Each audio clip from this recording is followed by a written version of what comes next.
Stephen D. Sullivan and St. Euphoria present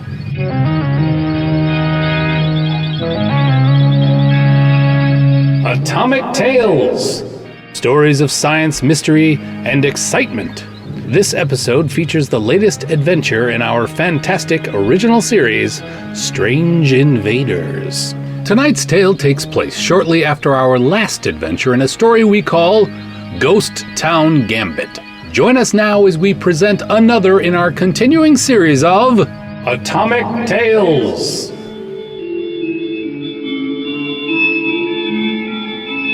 I have to admit, this is one empty-looking town. Agent 7 remarked as she gazed down the sandy streets of the tiny southwestern community. If you can even call it a town, I noted. It looks like something out of an old Randolph Scott movie. Tumbleweeds skittered across the unpaved streets, over the plank sidewalks and between a double handful of sun-faded wooden buildings. Yeah, more like a cheap television western set. 7 agreed, brushing off her khaki trousers, which the high desert wind had already covered with yellowish dust. I did the same with my rumpled deep blue pants. I appreciate you picking me up, I said, but I've been hoping to get a change of clothes before my next assignment. No time. 7 replied, walking from her agency Studebaker toward the first ramshackle structure. She scrutinized our surroundings with scientific intensity as she went. I checked my pistol. It never hurts to be prepared, and followed close behind. Something about this place was raising the hairs on the back of my neck, and it wasn't the dusty wind. The Bureau had reports of glowing discs in the area last month. And now? 7 edged to one of the town saloon's swinging doors, carefully pushed it open and peered inside. It seems like the entire populace has disappeared. Both of us scoped out the weathered bar, but the place was definitely deserted. All 19 of them. She concluded. And the Tarragons think it's related to flying saucers somehow? 7 frowned and strolled down the creaky boardwalk toward the next building, a general store, judging by the sign. The doc and her dad don't think anything, Agent 1. 7 told me. They need more info, which is why they sent me to scout the situation. And me. She frowned playfully. You just happened to be on the way. If you hadn't wrecked another car, you would have been home by now. Hazard of the job, I replied. At least when you're on the case. Don't make me wish they'd sent your brother instead of you, 7. She laughed. You think this requires more muscle than brains? I don't think anything yet. Both 7 and I hit the deck. The boardwalk groaned under us. Was that a shot? She asked, reaching for her pistol. Maybe, I replied. The automatic was already in my hand. Sounded like it came from near the car. Keep low. This place might not be so deserted after all. Staying in a crouch, I hurried to the edge of the boardwalk with 7 right behind. I peeked around the corner to where we'd left the Bureau Studebaker. Then I relaxed slightly and holstered my gun. What is it? She asked, glancing around my shoulder. Just a blowout. Must be the desert heat. You have a spare, I assume. Unless the agency shorted us. She replied, starting to holster her weapon as well. Her face fell. But not 2 spares. Rats.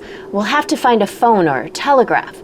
Or maybe this so-called town has a filling station with new tires at its far end.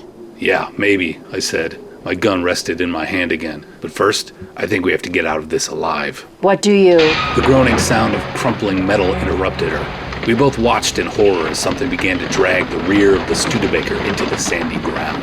Hey! 7 said, running forward, gun in hand. That's my car! Ruth, don't! I cried, sprinting after her. The car stopped moving. The ground trembled under me as I grabbed Agent 7 around the waist and jumped with all my might.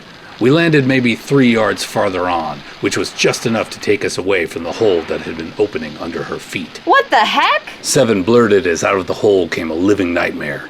An insect head as big as a keg of beer with pincers like butcher knives. The thing snapped its terrible jaws several times at the space we had just vacated, and then the monster disappeared back into its sandy hole. Move! I shouted, springing to my feet and running back toward the boardwalk. 7 followed, hot on my heels. More giant ants? I shook my head. Ants don't attack from underground. This is something else. Something new. How can a bug be so big? She asked, incredulous. I mean, I read the reports from you and the others, but... Get Tarragon to explain it to you. Which one? Either. Now the boardwalk was shaking under us. Apparently our vibrations were attracting this monster. "Jump back," I commanded, and both of us did, just in time as the boardwalk in front of us erupted into a spray of broken planks and nasty splinters. "Centipede!" I cried as I took aim and fired. She shot as well. My bullet hit the thing in one of its oversized eyes. Seven's ricocheted harmlessly off the monster's reddish carapace, but the wound I gave it was enough to drive the thing back underground. I glared at my fellow agent. Hey, I'm not Deadeye Corrigan, okay? She explained, red in the face. "Your brother's a better shot," I observed, angrier than I should have been. Well, if it makes you feel any better, I wish he was here instead of me too. "Sorry," I replied. "That was unprofessional of me." Just keep still. She hissed. I think it can sense our vibrations. I froze in place. I'd guessed that. Okay, what's next? Can you heave that rain barrel into the street? Draw it away from us? I grunted as I tried to lift the keg resting on the boardwalk next to me, but it was probably a quarter full. Too heavy. A solid kick knocked it over, though, and the barrel rolled, sloshing as it went, down the hard-packed street. The ground shook beneath us once more. "What now?" I asked. It's distracted. Back to the car. I have a plan. We ran back the way we'd come as the monster centipede burst from the street and crushed the rain barrel in one bite. "I think I know what happened to those missing people," I said. Not flying saucers. Seven agreed. Keep that thing occupied, would you? "Sure," I said, kicking over another rain barrel. This one wasn't full at all, and the monster was on it in an instant. I took the opportunity to put out its other eye with a well-aimed shot. The thing screeched horribly as it dove back underground. At least now it'd be looking for us blind. Seven reached the Studebaker and started fiddling around near the driver's rear quarter panel. Get over here, would you? She instructed. Jump up and down on that side. We need to get the car to bounce a bit. "Why? Vibrations to attract that thing. We gonna be its lunch?" I asked nervously. Not if we're lucky. She replied. Seven's a field science expert, so I wasn't about to argue with her, whatever her plan might be. I got on the passenger side, just in front of the rear wheel wells, and started bouncing for all I was worth. She did the same on the driver's side. The back of the car was sunk in the ground up to the bumper already, so the whole thing felt pretty stiff, but working together, Seven and I soon got a decent rhythm going. Then the Studebaker started to shake on its own as the blinded monster's pincers grabbed onto the back, and the gigantic bug started to drag the automobile under again, this time in earnest. Keep shaking. We want it to think it's got a live one. Just as long as we're not the live ones it's got. We kept bouncing as the car quickly sank into the sandy street. Now, jump! Seven shouted. Get as far away as you can. I leapt, landed 5 yards from the rapidly vanishing Hulk, and kept rolling, just in case. Seven jumped too, and I saw something flash in her hand. A cigarette lighter? Just before she did. She rolled onto her feet when she landed and pointed toward the ramshackle buildings. Both of us ran as fast as we could, reaching the boardwalk on the far side of the street from the doomed car just as... A muffled explosion shook the whole place and sent Seven and me toppling to our knees. If you know what you're doing, a full gas tank can make a heck of an explosion. Seven knew what she was doing. She stood and laughed, brushing off dust once more. Still wish they'd sent my brother? I shook my head as I rose. "No, ma'am. One thing worries me, though. What if there are more of these monsters?" Seven took a deep breath and sighed it out. The briefing said this was an old mining town, so I guess more of those buggers could be lurking underground. And if they are? Well, did you happen to notice the big propane tank on the edge of town? I smiled and nodded, and to think, I used to wonder why they called you Ruthless, Ruth Donlevy. Agent Seven grinned. If the name fits.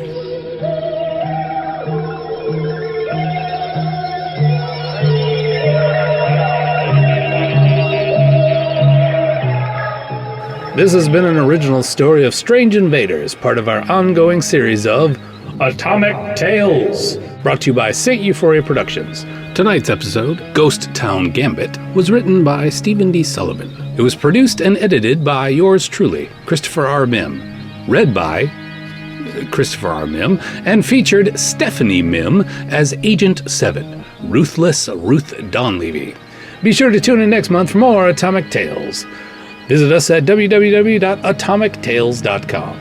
Please support the films of Christopher R. Mim by visiting steuphoria.com and the work of Stephen D. Sullivan via his Patreon at paysteve.com. All elements of this episode are copyright 2020 by their creators. It may not be reproduced or reused without permission.